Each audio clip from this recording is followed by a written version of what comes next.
Hello everyone, welcome to Testbook super coaching for bank exams. आज हम बात करेंगे आरबीआई असिस्टेंट को लेके। लेक्चर की शुरुआत में एक चीज मैं क्लियरली बताना चाहता हूँ कि आरबीआई असिस्टेंट के एग्जाम्स कब होंगे, इसका कोई परफेक्ट डेट अभी तक नहीं है। ये मैं क्लियरली बताना चाहता हूँ, क्योंकि ऐसा हो जाएगा कि मैं कुछ एक चीज आपको बताऊंगा और आप फिर मुझे उसके लिए ट्रोल करेंगे, क्रिटिसाइज करेंगे। तो first thing I want to tell you very clearly कि कोई पर्टिकुलर डेट कहीं पे मेंशन नहीं किया गया है। अभी तक एग्जाम होगी, इस साल नहीं होगी, इसके भी बहुत सारे स्पेकुलेशंस है, चांसेस है, नहीं है के। बट हम इसलिए इसके ऊपर बात कर रहे हैं क्योंकि काफी सारे स्टूडेंट्स की डिमांड थी, रिक्वेस्ट थी कि सर एक बार आरबीआई असिस्टेंट के बारे में थोड़ी बात कर लेते हैं। एग्जैक्टली कैसे सिलेबस होगा, क्या होगा, अगर एग्जाम आ सकती है तो कब तक आ सकती है। तो थोड़ा स्पेकुलेशन एंगल में हम बात करेंगे, बट कोई भी कंफर्म डेट यहाँ पे नहीं है, ये मैं क्लियरली बताना चाहता हूँ।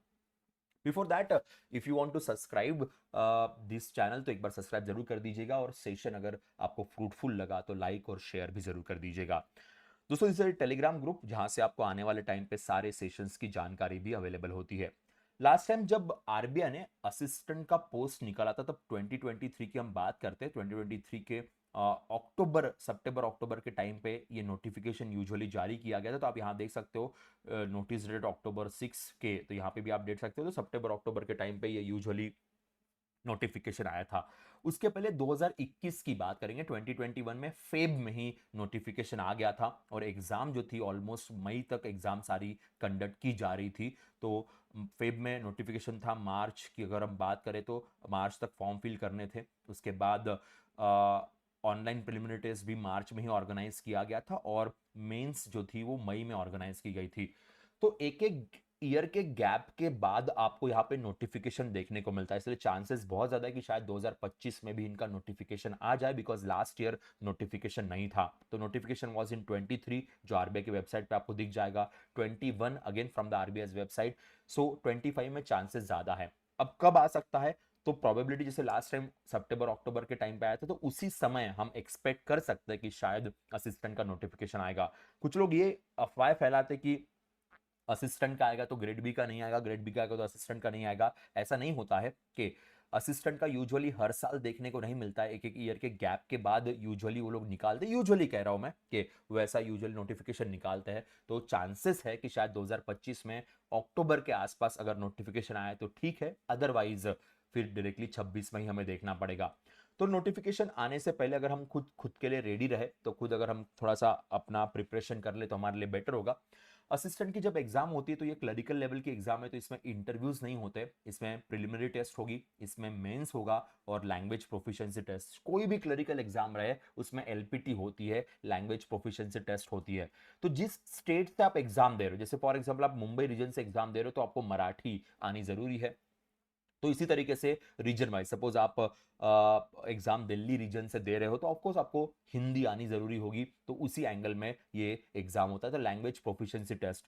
अब एलपीटी जो होती है, एलपीटी में सवाल जो पूछे जाते हैं वो यूजुअली आपको रीडिंग करना पड़ेगा। कोई न्यूज़पेपर का आर्टिकल देंगे, वो आपको रीड करना पड़ेगा उस स्टेट की लैंग्वेज में।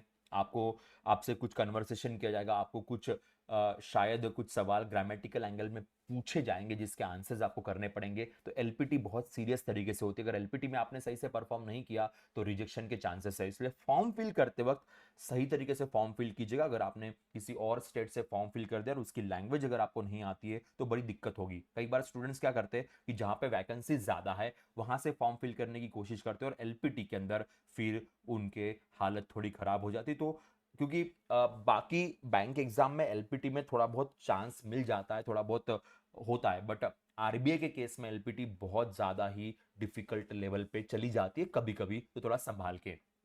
नाउ प्रीलिम्स की बात करें तो प्रीलिम्स में वही है जैसे हमारे नॉर्मल बैंक एग्जाम में होता है। English, numerical ability, reasoning, 30 questions, 20 marks की बात करेंगे। 35 अगेन 20 मिनट्स, सॉरी 20 मिनट्स की बात करेंगे तो 20 मिनट्स ही आपके पास है, और इसी तरीके से पेपर होगा। इंग्लिश 30 का है, बाकी न्यूमेरिकल एबिलिटी और रीजनिंग आपको 35 का देखने को मिलेगा। कट ऑफ ऑब्वियसली यहाँ पे रहेंगे। मेंस की बात करेंगे तो मेंस में आपको यहाँ पे जनरल अवेयरनेस ऐड हो रहा है, कंप्यूटर नॉलेज भी यहाँ पे ऐड हो रहा है, और सभी को 40 मार्क्स एंड 40 क्वेश्चंस दिए गए हैं। ऑफ कोर्स जो टाइमिंग है वो टाइमिंग आपका अगर आप देखोगे, कंप्यूटर के लिए 20 मिनट्स है, जनरल अवेयरनेस के लिए 25 मिनट्स है, इस तरीके से यूजुअली होता है। तो पैटर्न तो चेंज शायद ना हो, पैटर्न में कुछ चेंजेस यूजुअली ना देखने को मिले 25 की अगर हम बात करें देखो, अब नोटिफिकेशन निकालते हो कई बार क्या करते हैं, अब यहाँ पे ना 24 लिखा हुआ है, तो शायद इसके लिए कुछ लोग मुझे बोल सकते, तो मैं इसका भी क्लियरेंस आपको देता हूँ। जब लास्ट टाइम नोटिस आई थी तो 21, 22, 23, 24, ओके, तो इस तरीके से वो यूजुअली मेंशन करते हैं। ओके, तो यहाँ पे भी 24, 25 ऐसा लिखा जा सकता है, इसलिए यहाँ पे एक मेंशन किया गया, पर उसको ये मत समझेगा कि सर ये तो लास्ट ईयर का है, ऐसा नहीं है। 25 के हिसाब से हम बात कर रहे हैं, पर नोटिफिकेशन लाते वक्त कई बार ईयर में आपने देखा होगा वो उस तरीके से मेंशन करते हैं जैसे लिखा गया था आरबीआई के नोटिफिकेशन में। मैं एक बार आपको दिखा भी देता हूं, ताकि कोई कंफ्यूजन या कोई डाउट आपके दिमाग में ना रहे, या कोई क्वेरी आपके दिमाग में ना हो। देखिए, सॉरी, हाँ, यहाँ दिखा देता हूँ। देखिए, यहाँ पे जब उन्होंने लाया था तो यहाँ पे 21 लिखा गया था, असिस्टेंट 21 के, और नोटिफिकेशन आया था 22 के अंदर के। तो ये एक चीज होती है, ये कई बार ऐसा मेंशन करते हैं, तो इसलिए कंफ्यूजन ना हो, कोई डाउट ना हो, इसीलिए मैंने आपको ये चीज उस तरीके से बता दी है। ठीक है।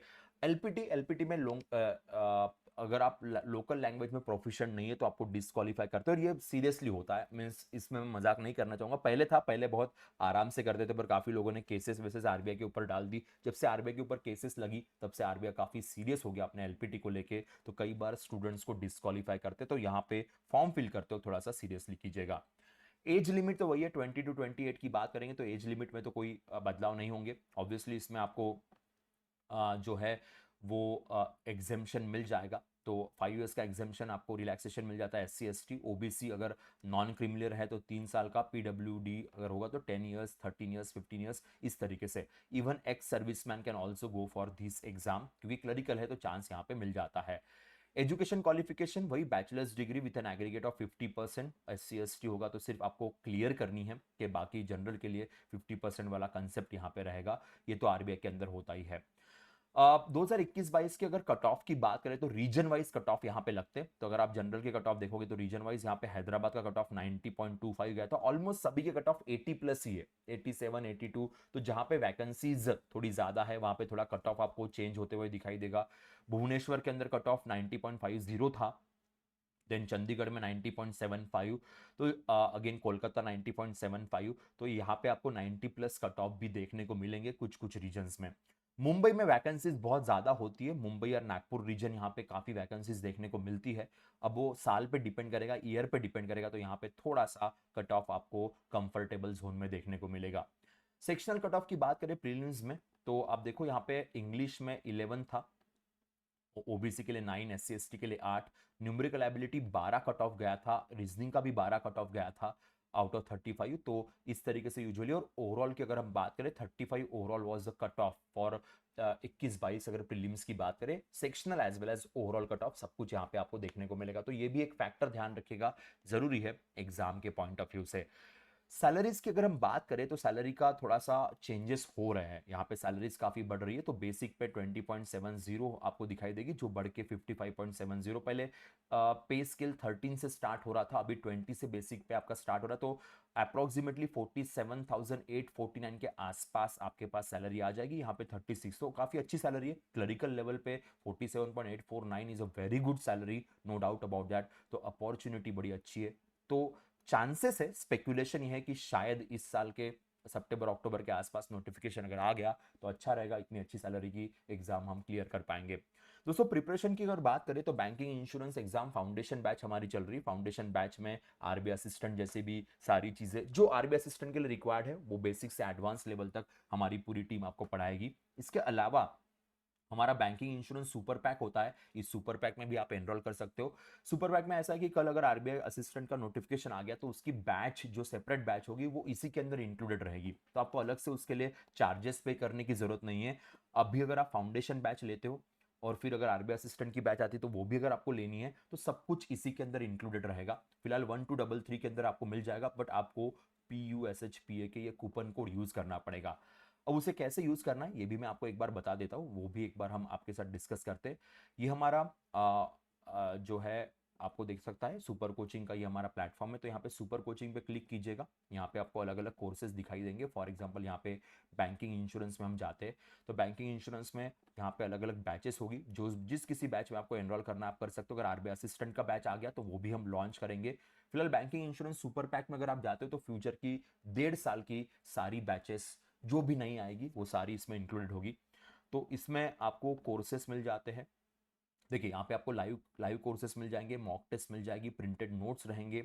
आपको बाकी सारी बैचेस में भी एनरोल करने का मौका मिलेगा। साथ में फिर डेमो क्लासेस भी आपके पास है, मॉक टेस्ट आपके पास अवेलेबल है, स्टडी नोट्स अवेलेबल है, तो एवरीथिंग इज अवेलेबल। यहाँ पे आपको दिख रहेगा कि ये शायद 1410 दिख रहा है, तो इसमें हम कूपन कोड अप्लाई करते हैं। तो मैं यहाँ पे कूपन कोड डाल देता हूँ, PUSHPAK। तो इस कूपन कोड के बाद आप देखिए यहाँ पे सडनली ये बैच 1233 के अंदर आपके लिए रहेगी। तो इसमें एनरोल करना मत भूलिएगा, will be really very important for your exam point of view. That's it guys from my side. Again वापस एक बार रिपीट करता हूँ, अभी तक डेट्स कंफर्म नहीं हुई है, जब हो जाएगी तो हम डेफिनेटली आपके साथ शेयर करेंगे। That's it, bye bye, take care.